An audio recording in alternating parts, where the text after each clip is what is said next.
Selamat pagi, salam sejahtera untuk kita semua. Tabi'un. Alhamdulillah wa syukurillah wa nikmatillah wa la haula wa la quwata illa billahil aliyyil azim. Amma ba'du.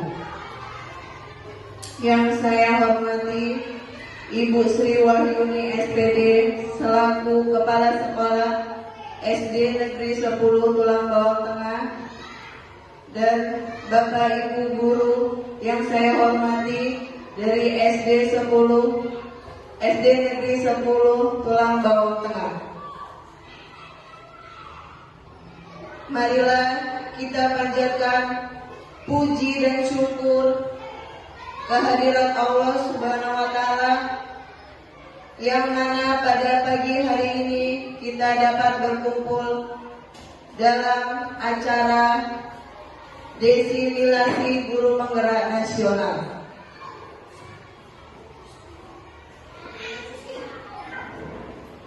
Rahmat dan salam marilah kita haturkan kepada junjungan kita Nabi besar Sallallahu Alaihi Wasallam, yang kita nantikan syafaatnya di yaumil akhir. Amin amin ya robbal alamin. Kita mulai saja acara yang pertama, menyanyikan lagu Indonesia Raya. Hadirin dipersilakan berdiri.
Hadirin dipersilakan duduk kembali.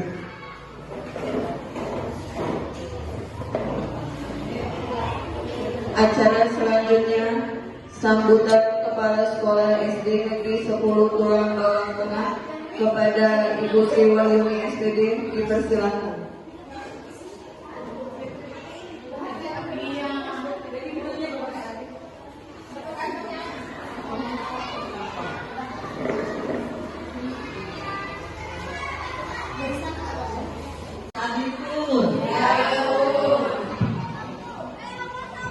Alhamdulillahirobbilalamin.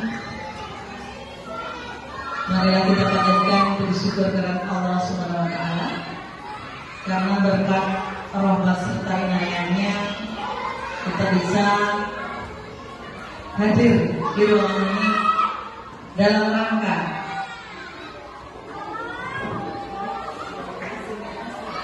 desimilasi guru penggerak nasional tahun 2024 pada pagi hari ini. Sholawat beriring salam pada selalu kita sanjungkan kehidupan kita yang besar Muhammad Sallallahu Alaihi Wasallam, yang selalu kita nantikan syafaatnya di yaumil akhir nanti.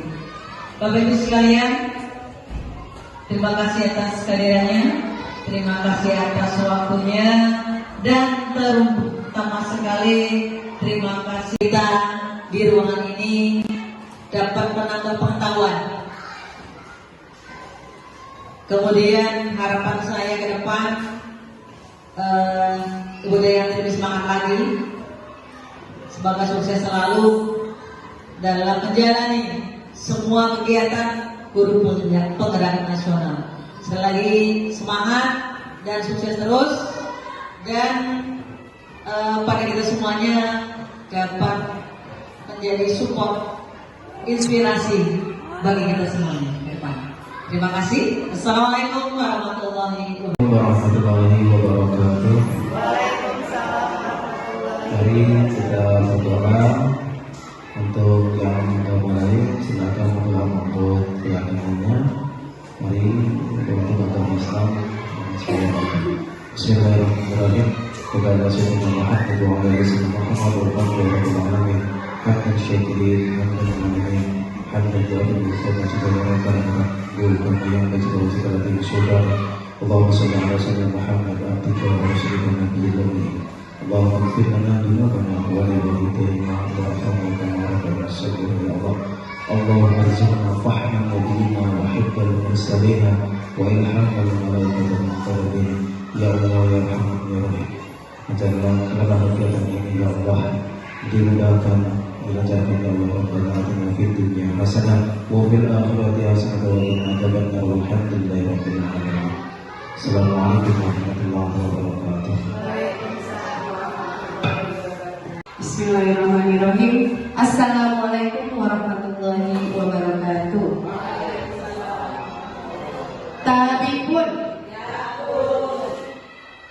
Sebelum kita melanjutkan acara kita, terlebih dahulu supaya kita rileks dalam acara ini, kita ice breaking dulu ya Ibu Bapak.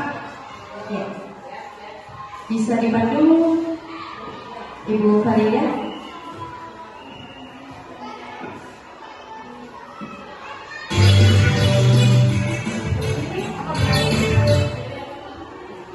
Bisa berdiri sendiri ya, bisa berdiri terlebih dahulu ya Ibu Bapak.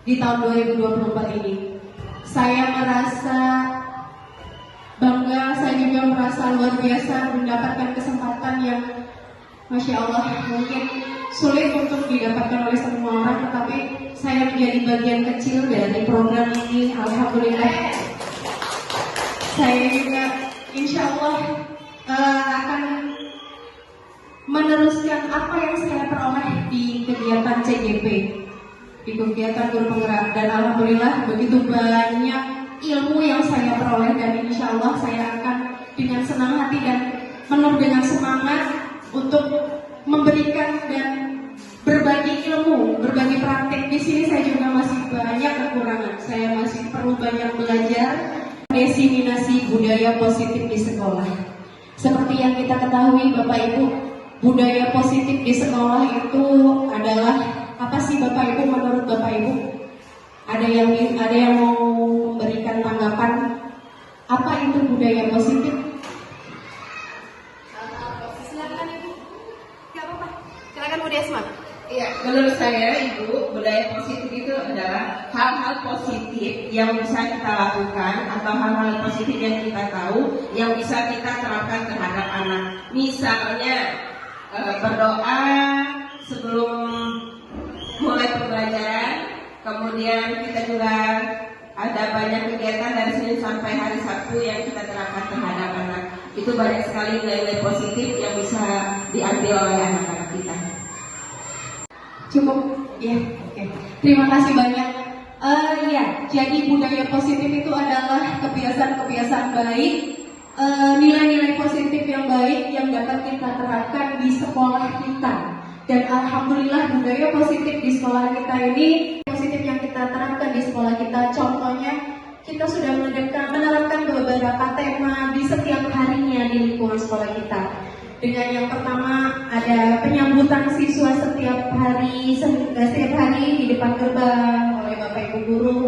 Hal ini adalah merupakan budaya positif yang membangun kedisiplinan, rasa tanggung jawab, empati, saling menghargai, ya. Jadi ini adalah karakter-karakter yang positif. Selain itu juga pembiasaan literasi.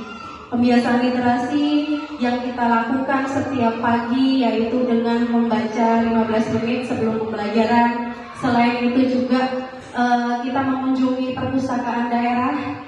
Kita juga menghidupkan pojok baca di kelas dan lain-lain lagi. Kemudian karakter budaya positif religius, karena profil pelajar Pancasila itu juga menjunjung tinggi karakter beriman bertakwa kepada Tuhan Yang Maha Esa. Dan ini alhamdulillah kita sudah mulai menerapkan budaya-budaya positif itu. Contohnya yaitu benar tadi kata Bu Desma, dengan kita membuka pembelajaran membaca doa bersama dengan siswa. Selain itu juga kita membaca Asmaul Husna bersama-sama dengan siswa setiap akan belajar. Selain itu juga ada pembiasaan sholat duha berjamaah yang kita adakan rutin setiap hari Rabu.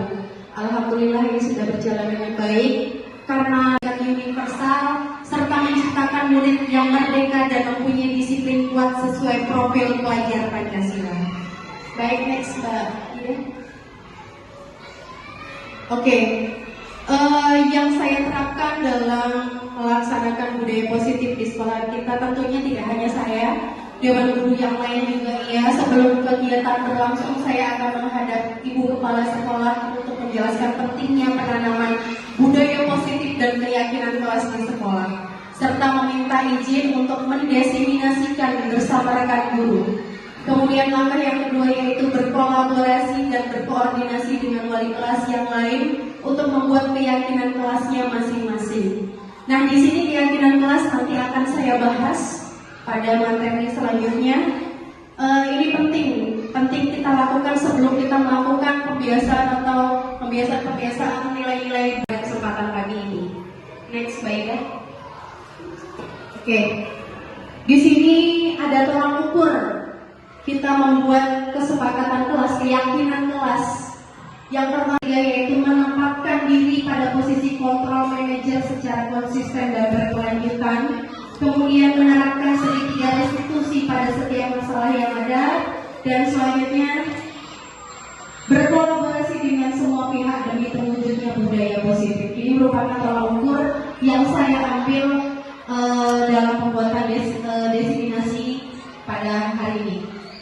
Harapan saya, materi yang saya sampaikan yaitu yang pertama disiplin positif, kemudian yang kedua yaitu teori motivasi perilaku manusia, yang ketiga yaitu nilai-nilai kebijakan, kemudian ada hukuman dan penghargaan, keyakinan kelas,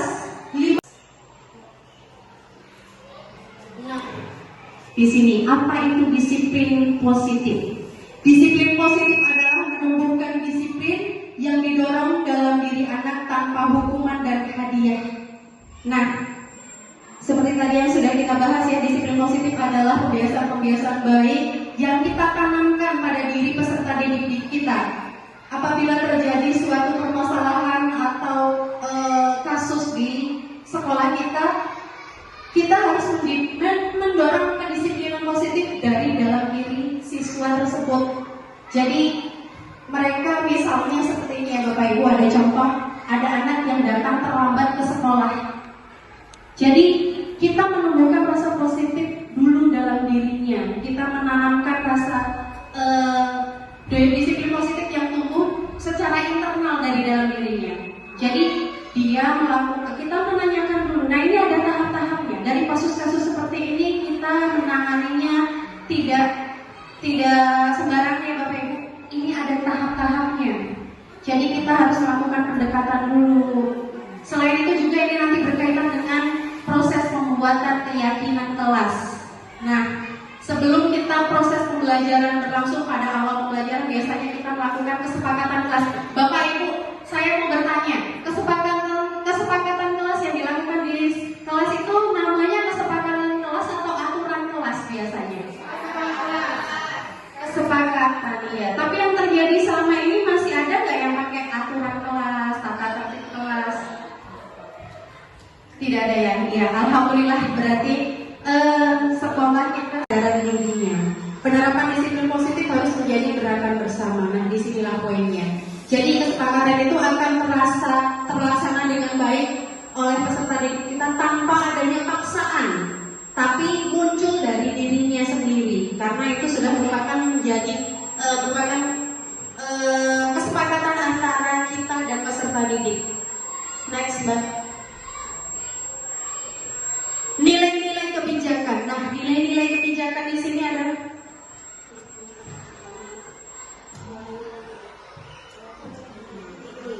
lebih mandiri dalam proses pembelajarannya.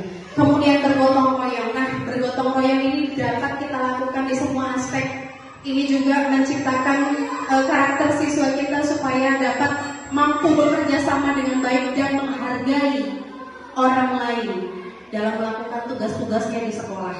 Yang keempat yaitu berkebinekaan global. Berkebinekaan global ini adalah pemikiran anak-anak yang didasarkan pada rasa cinta tanah air dan saling menghargai, persatuan dan kesatuan sebagai warga negara Indonesia yang baik yang bisa diterapkan oleh para peserta didik kita. Kemudian yang keempat yaitu bernalar kritis. Siswa kita juga kita tanamkan supaya dapat bernalar kritis karena era pembelajaran sekarang itu ada.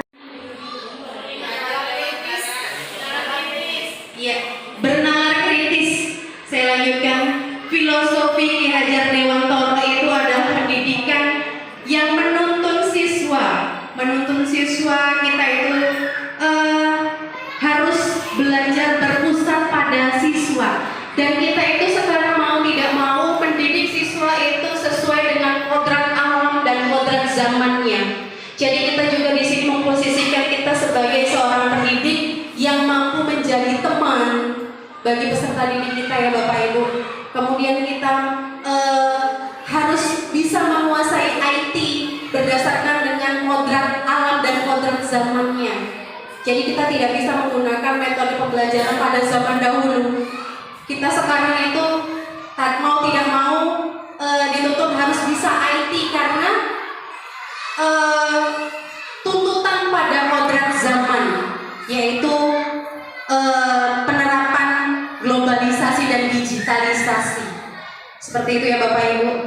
Next, kreatif. Tadi kreatif. Nah, kita juga harus menciptakan karakter yang kreatif kepada siswa kita. Banyak caranya ya Bapak Ibu. Dengan di kelas seperti kita menerapkan P5, itu bisa saja dengan mengajak siswa untuk terus berkreasi dan melakukan inovasi-inovasi dalam pembelajaran. Jadi mengajak mereka untuk menumbuhkan kreativitas mereka sendiri. Next, teori perilaku manusia. Nah, ini tadi yang saya sebutkan. Motivasi itu ada yang eksternal dan internal. Kalau eksternal itu ke sekolah itu kan harus tepat waktu ya Bapak Ibu. Kita berangkat masuk jam berapa Bapak Ibu? Jam 7.30 ya. Alangkah baiknya apabila sebelum jam 7.30 kita sudah berada di sekolahan. Nah, saya mau tanya Bapak Ibu, ketika kita berangkat ke sekolah itu kita niatnya apa sih Bapak Ibu? Yang pertama yang kita rasakan apakah yang pertama kita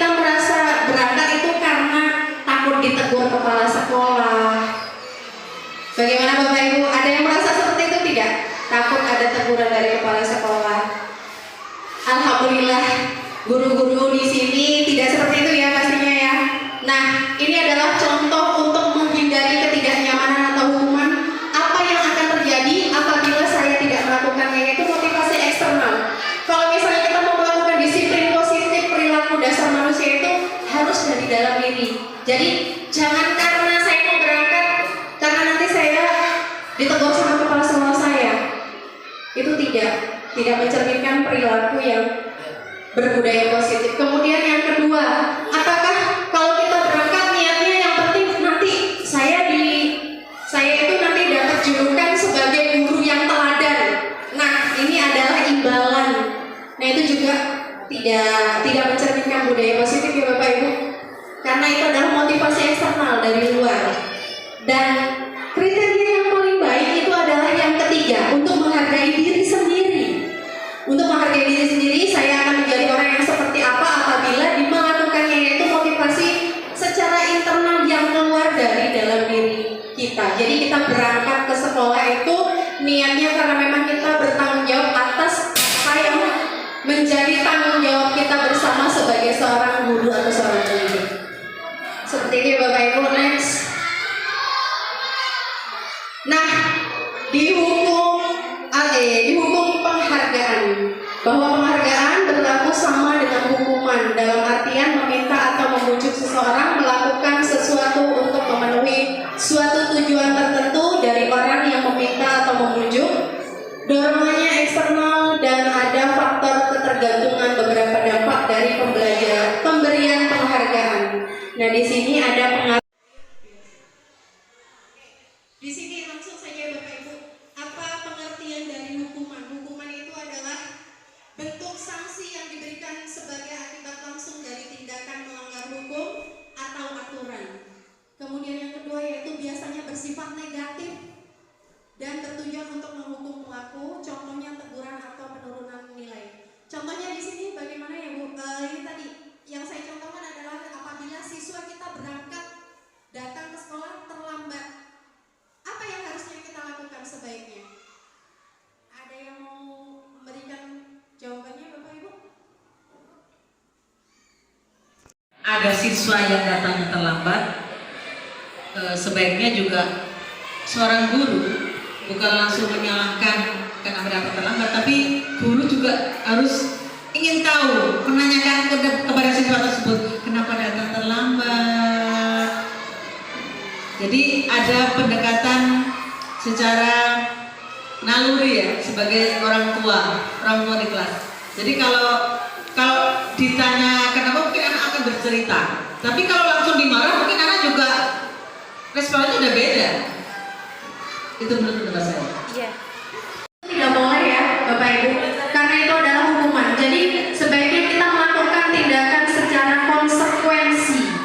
Kemudian tujuannya adalah membantu murid memahami dampak dari tindakan mereka dan membuat pilihan yang lebih baik di masa depan. Next Mbak. Oke, dari pemaparan yang saya sampaikan ini ada yang mau ditanyakan Bapak Ibu? Tidak ada? Ya Alhamdulillah. Bisa dipahami ya Bapak Ibu. Nah, di sini saya ada tiga amplop. Dari forum ini akan saya bagi 3 kelompok. Nah, di sini ada isian dari bentuk-bentuk kasus.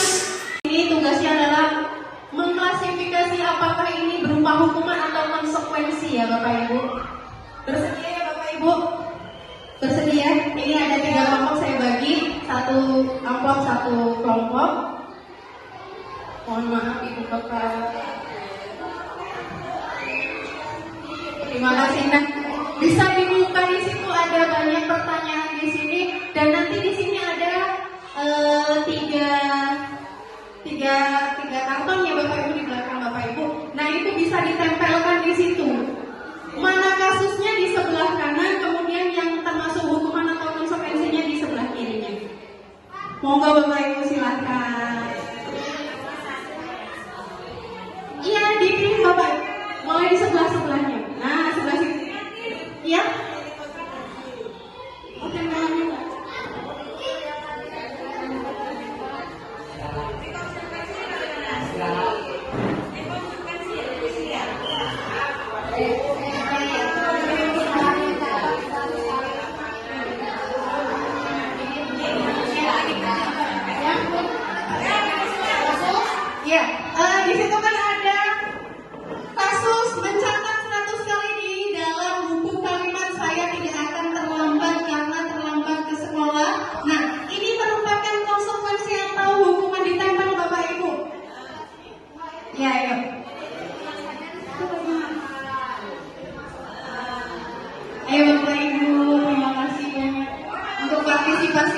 Kemudian yang kedua, lari mengelilingi lapangan basket 2 kali karena terlambat hadir di sekolah. Ini merupakan hukuman atau konsekuensi Bapak Ibu? Iya.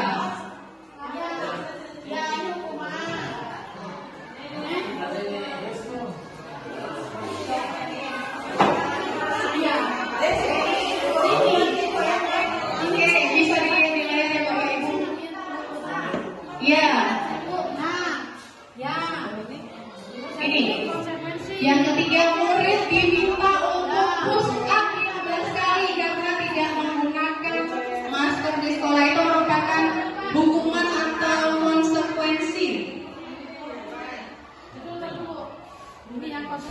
Kemudian kasus yang keempat yaitu menggantikan kertas tugas teman yang telah dicoret-coret. Ini juga merupakan hukuman atau konsekuensi Bapak Ibu. Oke. Kemudian membersihkan tumpahan air di meja tulis karena tersenggol pada saat belajar. Yang kasus berikutnya, murid disuruh untuk mengenakan sepatu seharian di sekolah karena mengenakan sepatu hitam. Tidak mengenakan sepatu hitam itu merupakan konsekuensinya. Kemudian yang terakhir adalah lari mengelilingi lapangan basket 2 kali karena terlambat 10 menit untuk pelajaran PJOK.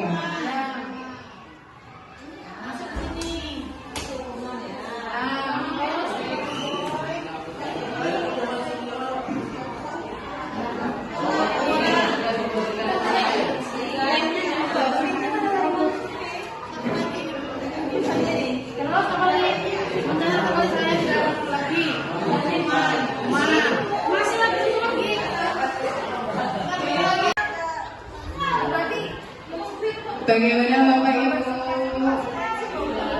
Mana yang merupakan hukuman dan mana yang merupakan konsekuensi? Kita harus bisa membedakan ya Bapak Ibu.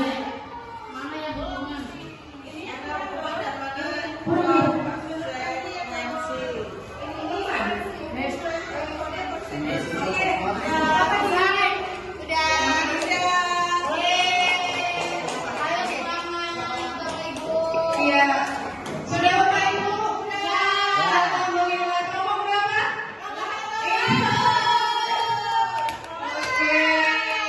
Terima kasih Bapak Ibu atas partisipasinya. Silakan untuk duduk kembali ke tempatnya masing-masing. Kita cek dulu ya. Oke. Kelompok pertama yang mana nih? Bapak-bapak. Oke. Bapak-bapak ya. Oke. Bisa dilihat. Oke, terima kasih. Sebelumnya kami dari kelompok 1 akan membacakan hasil diskusi kami. Oke. Tepuk 1. Tepuk 1. Tepuk 1. Oke. Lihat saya Bapak Ibu. Oke, yang pertama itu lari mengelilingi lapangan basket 2 kali karena terlambat 10 menit untuk pelajaran PJOK. Kami mengambil itu hukuman, termasuk hukuman. Terus yang kedua, menggantikan kertas tugas teman yang telah dicoret-coret, itu konsekuensi. Yang ketiga, murid disuruh tidak mengenakan sepatu seharian di sekolah karena tidak menggunakan sepatu hitam. Di sini konsekuensi. Yang keempat, membersihkan tumpahan air di meja tulis karena tersenggol pada saat belajar. Konsekuensi, murid diminta untuk push up 15 kali karena tidak menggunakan masker ke sekolah. Hukuman, mencatat 100 kali kalimat, saya tidak akan terlambat lagi karena terlambat ke sekolah. Hukuman, yang terakhir, lari mengelilingi lapangan basket 2 kali karena terlambat hadir ke sekolah, yaitu hukuman. Inilah hasil dari tim kelompok 1. Terima kasih.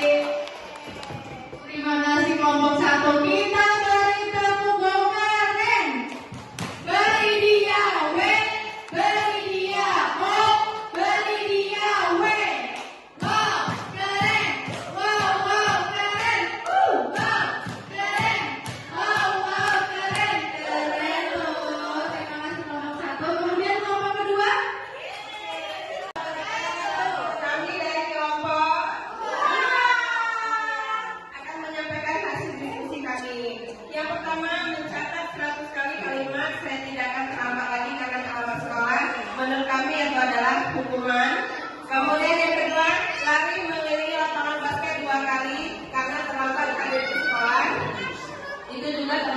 hukuman. Kemudian murid diminta untuk push up 15 kali karena tidak menggunakan masker di sekolah, termasuk hukuman. Kemudian menggantikan kertas tugas teman yang telah dicoret-coret, itu adalah konsekuensi. Membersihkan tumpahan air di meja tulis karena tersenggol pada saat belajar, itu juga konsekuensi. Kemudian selanjutnya murid disuruh tidak menggunakan sepatu seharian di sekolah karena tidak menggunakan sepatu hitam. Menurut kami itu adalah hukuman. Dan yang terakhir, lari mengelilingi lapangan basket 2 kali karena terlambat 10 menit untuk pelajaran kegiatan, termasuk hukuman. Ya, itulah hasil diskusi dari kelompok 2. Terima kasih. Wassalamualaikum warahmatullahi wabarakatuh. Kita kasih apa sih dulu untuk kelompok 2? Kita kasih untuk apa ya? Cinta bertumbuh. Ya. Tepuk cinta bertumbuh. Love kecil, love sedang, love besar, love jumbo. Terima kasih. Yuk, lagi, oke. Tepuk cinta bertumbuh. Love kecil, love sedang, love besar, love jumbo. Oke, terima kasih. Selanjutnya kelompok ketiga, Pak. Ini adalah hasil presentasi dari kami kelompok 3 yang jumlahnya hanya 2. Ya, kita hanya berdua jadi seperti banget namanya nggak ada rame-rame.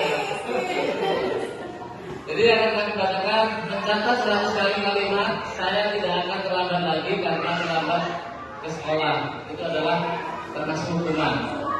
Kemudian yang kedua, lari memilih lapangan basket 2 kali karena terlambat 10 menit untuk belajar PJOK. Salah. Mohon maaf. Ini salah. Ini sebenarnya hukuman. Ya,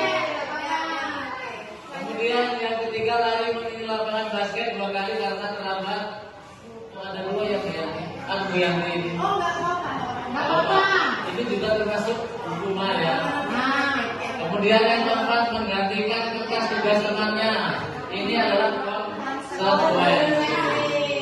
Ini tadi yang handle kayaknya lagi gampang. Kemudian yang kelima, membersihkan tumpahan air di meja tulis karena tersenggol pada saat belajar. Itu adalah konsekuensi. Kemudian yang terakhir, murid diminta untuk push up 15 kali karena tidak menggunakan masker di sekolah. Ini adalah hukuman. Jadi ini adalah presentasi kami. Mohon maaf kalau tadi ada yang salah, dimaklumi karena kita hanya berdua aja. Oke, terima kasih. Wassalamualaikum warahmatullahi wabarakatuh. Waalaikumsalam warahmatullahi wabarakatuh. Aman Pak, dimaafkan ya. Oke, kita kasih aplaus dulu untuk kelompok 3. Kasih tepuk apa ya? Good job. Yuk, bisa ya Bapak Ibu? Berdiri dulu biar asik kita joget yuk. Iya. Tepuk good job. Gila boleh JOB. Good job asik, good job asik. 2 kali tepuk good job. Gila boleh JOB. Good job asik, good job asik. Ya. Oke, terima kasih Bapak Ibu ya. Ini tadi adalah bentuk-bentuk kasus yang ada di sekolah biasanya yang akan kita hadapi ya Bapak Ibu. Oke, next Mbak. Mari kita cari tahu apa itu jawaban-jawaban dari apa yang sudah kita diskusikan bersama tadi. Nah, di sini mencatat 100 kali di dalam buku kalimat saya tidak akan terlambat lagi karena terlambat itu merupakan hukuman. Ya Bapak Ibu, terlambat hadir di sekolah itu juga merupakan hukuman. Kemudian yang ketiga yaitu murid diminta untuk push up 15 kali karena tidak menggunakan masker di sekolah. Ini merupakan hukuman. Karena apa Bapak Ibu? Hukuman berupa hukuman secara fisik. Itu tidak bisa kita lakukan ya Bapak Ibu. Kita tidak bisa mengintimidasi siswa, memberikan hukuman secara fisik. Jadi itu akan menumbuhkan rasa tidak percaya diri kepada siswa kalau kita melakukan itu, dan akan merasa diri kalau kita terbiasa melakukan hukuman-hukuman secara fisik maupun verbal kepada siswa kita. Ya Bapak Ibu ya. Kemudian menggantikan kertas tugas teman yang telah dicoret-coret. Nah, ini adalah konsekuensi. Ya. Nah, penanaman ini adalah penanaman di mana siswa menumbuhkan karakter untuk bertanggung jawab terhadap apa yang sudah dilakukan. Jadi bukan merupakan hukuman, tapi konsekuensi yang harus dilakukan. Selanjutnya, membersihkan tumpahan air di meja tulis karena tersenggol pada saat belajar. Ini juga merupakan konsekuensi atau hukuman Bapak Ibu? Iya, konsekuensi, benar. Karena di sini kita menumbuhkan rasa tanggung jawab terhadap apa yang telah dilakukan. Selanjutnya, murid disuruh untuk mengenakan sepatu seharian. Tidak, ini maaf salah ketik ya. Tidak menggunakan sepatu seharian di sekolah karena tidak mengenakan sepatu hitam. Boleh nggak Bapak Ibu? Hukuman atau konsekuensi?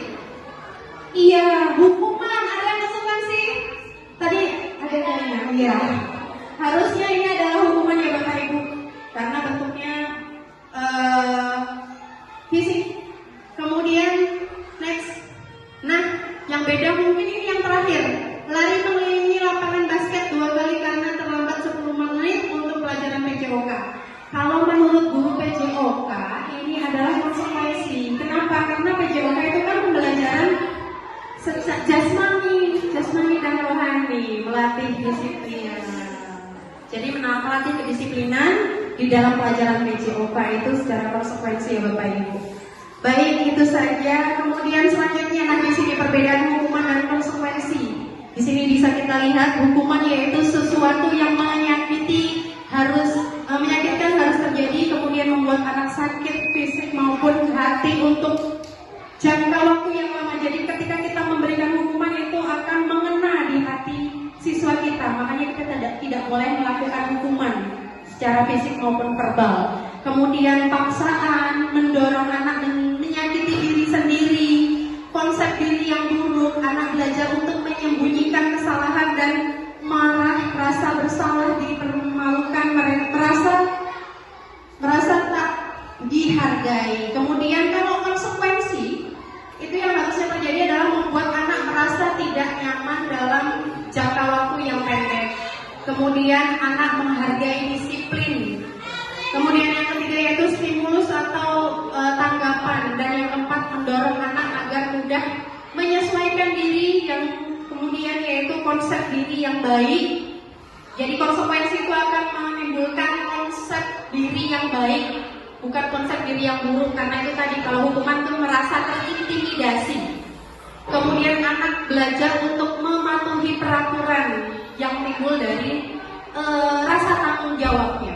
Kehilangan hak dibuat tidak nyaman, diasingkan untuk sementara atau time. Ini bersifat sementara kalau konsekuensi. Kemudian restitusi. Apa itu restitusi? Restitusi adalah proses menciptakan kondisi bagi murid untuk memperbaiki kesalahan mereka, sehingga mereka bisa kembali pada kelompok mereka dengan karakter yang lebih kuat. Restitusi juga merupakan seperti apa yang mereka ingin menjadi atau tujuan mulia dan bagaimana mereka harus memperlakukan orang lain. Nah di sini restitusi ini, kalau tadi adalah tindakannya, kalau ini adalah cara pendekatan kita, dialog kita kepada siswa. Jadi kita perlu berdialog dengan baik, dengan kata-kata yang baik, tanpa ada kata-kata mengintimidasi siswa. Kalau siswa itu melakukan kesalahan, jadi kita perlu berdialog secara baik. Jadi kayak misalnya begini Bapak Ibu, mereka melakukan kesalahan yang tadi, saya ambil lagi contoh kalau dia terlambat, seperti yang disampaikan Ibu Sri tadi, ada dialog, kita tanyakan dulu. Kita melakukan dialog kepada siswa, ini namanya tahap restitusi. Menanyakan kenapa terlambat, alasannya kenapa. Kemudian kita juga menanyakan sebaiknya kalau terlambat, apakah itu merupakan keyakinan kelas kita? Sebaiknya seperti itu. Kalau kan awal-awal tadi kita sudah membuat kesepakatan atau keyakinan kelas ya Bapak Ibu bersama siswa, pasti akan muncul jawaban bukan kesepakatan kelas kita, karena sudah dari awal kita terapkan kesepakatan kelas secara bersama. Konsekuensinya apa kalau terlambat? Konsekuensinya berarti ilmu yang didapatkan tidak sama dengan teman-temannya karena terlambat banyak waktu yang terbuang. Makanya itu kita tanyakan lagi, harusnya bagaimana supaya tidak terjadi lagi. Nah itu kita tumbuhkan. Berarti siswa ini akan merasa terbangun, merasa kesadaran dirinya yang tertuit, kesadaran dirinya, rasa tanggung jawabnya untuk besok tidak datang terlambat lagi. Kita tanya alasannya. Biasanya saya pernah mengalami kasus seperti ini, siswa saya tanyakan kenapa, ternyata dia begadang. Begadangnya kenapa? Nonton film. Nah, konsekuensi apa nak ketika kamu begadang nonton film? Kan pastinya terlambat ke sekolah. Nah, sebaiknya apa yang dilakukan agar tidak melakukan hal yang sama lagi? Jadi tumbuhlah kesadaran diri itu. Seperti itu Bapak Ibu ya ini. Kemudian next.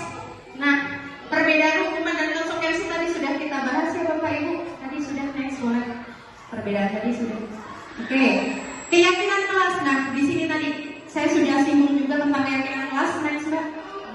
Nah, cara membuat kesepakatan kelas bersama itu tadi dengan kata-kata seperti ini contohnya. Yang pertama,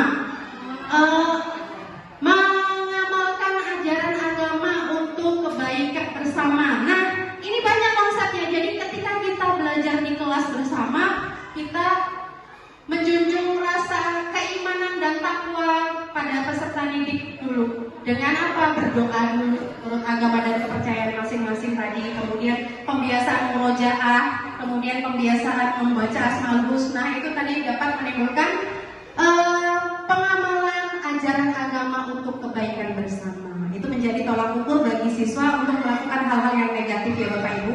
Kemudian yang kedua yaitu rasa aman adalah hak setiap orang. Jadi merasa aman di kelas, tidak boleh membuli. Jadi kan anak-anak merasa nyaman di kelas, ya. Kemudian tidak boleh saling melontarkan kata-kata kasar terhadap teman, saling menghargai terhadap teman. Nah itu. Kemudian tertib saat belajar mengajar. Nah saat guru belajar menerangkan pembelajaran dan proses pembelajaran berlangsung di kelas, siswa harus kondusif dan mematuhi kesepakatan kelas bersama. Kemudian menjaga kebersihan diri, kelas dan lingkungan sekolah. Nah ini juga sudah mencakup membuat lingkungan sekolah kita menjadi bersih dan nyaman. Misalnya kalau ada sampah, punya kesadaran diri kalau sudah begini kan, oh ada sampah langsung ambil aja, mungut, ditaruh di kotak sampah. Seperti itu ya Bapak Ibu.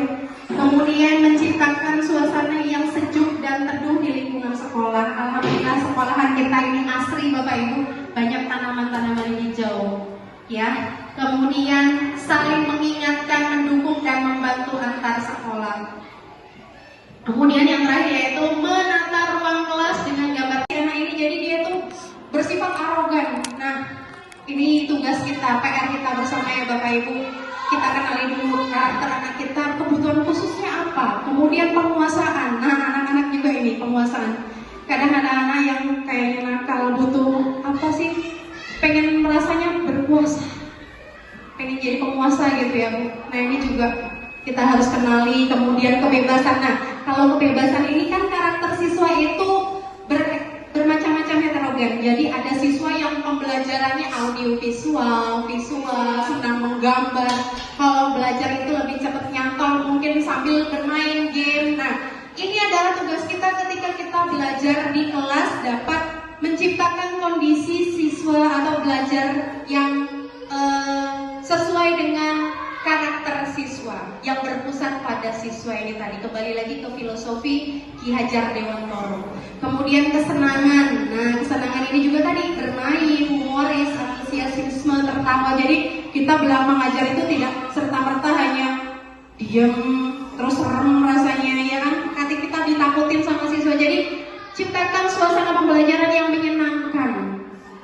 Seperti itu Bapak Ibu. Jadi kita sesekali bisa main game bersama anak-anak kita. Next. 5 posisi kontrol. Nah 5 posisi kontrol.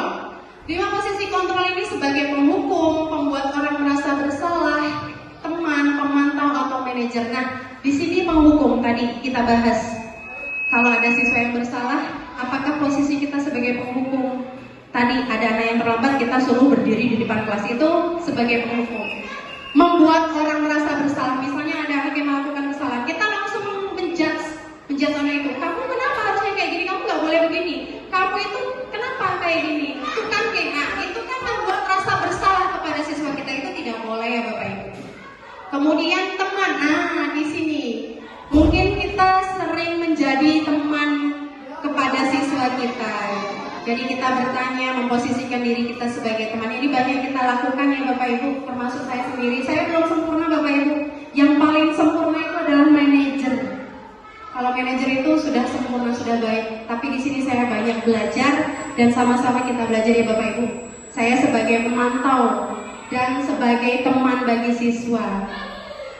Dan yang paling sempurna di sini adalah manajer. Manajer itu pasti, insya Allah kita sama-sama bergerak menjadi guru yang bisa memanajeri masalah-masalah yang ada di sekolahan kita dengan mengajak siswa secara hati ke hati itu tadi. Jadi kita menuntun siswa kita, mengarahkan siswa kita untuk menciptakan budaya dan karakter yang positif. Next, Mbak. Nah, ini tadi ada beberapa pertanyaan. Saya kecewa sekali dengan kamu. Ini posisinya kalau menurut Bapak Ibu apa? Ini posisi kontrolnya. Kalau saya kecewa sekali dengan Bapak Ibu, hukum merasa bersalah atau hukuman atau apa? Merasa bersalah. Iya itu benar. Jadi saya kecewa sekali dengan kamu itu, kita membuat orang anak merasa bersalah. Iya, kamu tidak pernah benar melakukannya. Nah, ini juga merasa bersalah. Ayolah lakukan demi ibu bapak. Nah, kalau ini menurut Bapak Ibu apa? Waktu dan kesediaannya alhamdulillah kita di penghujung acara. Mungkin sebelum kita akhiri, kita ada sesi tanya jawab. Ada yang mau ditanyakan Bapak Ibu? Terima kasih dulu dong buat Bu ya. Diri dulu, habis itu kita akhiri.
Wabillahi taufiq wal hidayah. Wassalamualaikum warahmatullahi wabarakatuh.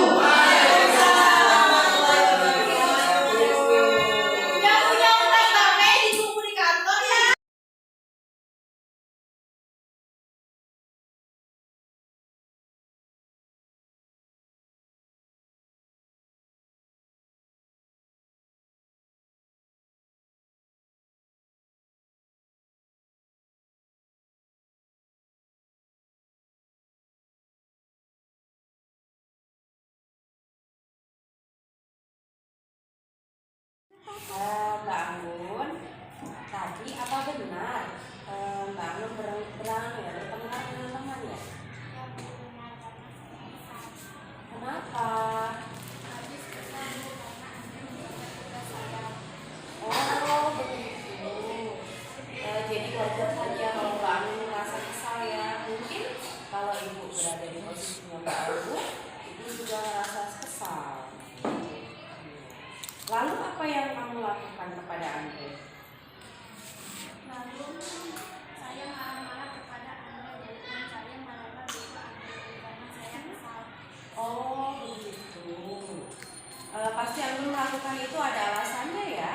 Sudah Bu, karena saya juga susah payah mengerjakan tugas matematika dengan kemampuan saya sendiri. Ini malah Andre saya belajar tanpa mau berusaha sendiri.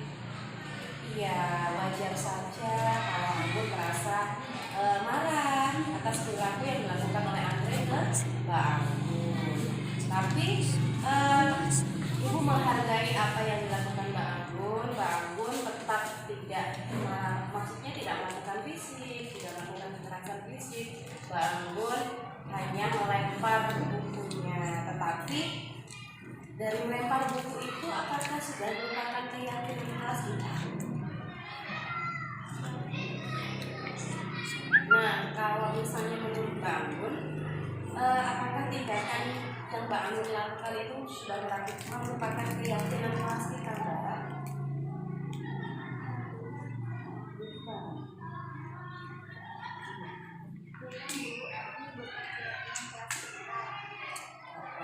Jadi menurut Mbak Anggun, apa keyakinan kelas kita yang harus dilakukan dan dimiliki oleh Mbak Anggun dan Andre dalam hal ini?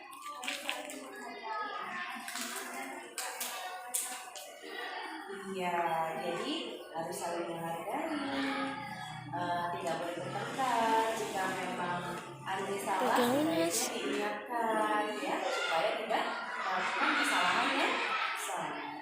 Ya, jadi apa yang harus dilakukan Mbak Anggun dan Andre untuk melakukan keyakinan kelas pada masalah ini?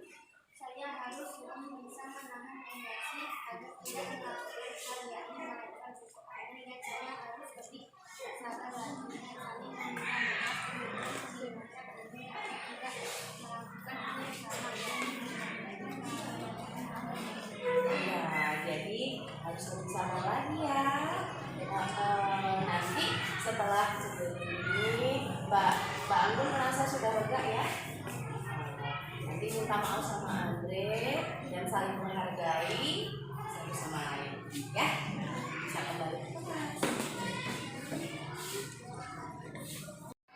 Assalamualaikum warahmatullahi wabarakatuh. Saya Anggun, kelas 6 SDN 10 Tulang Bawang Tengah.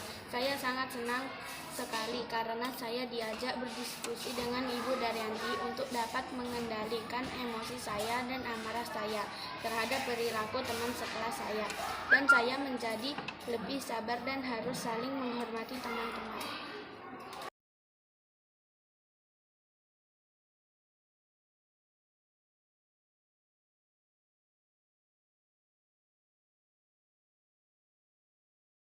Nah, Hasna, tahu tidak kenapa Ibu panggil Hasna?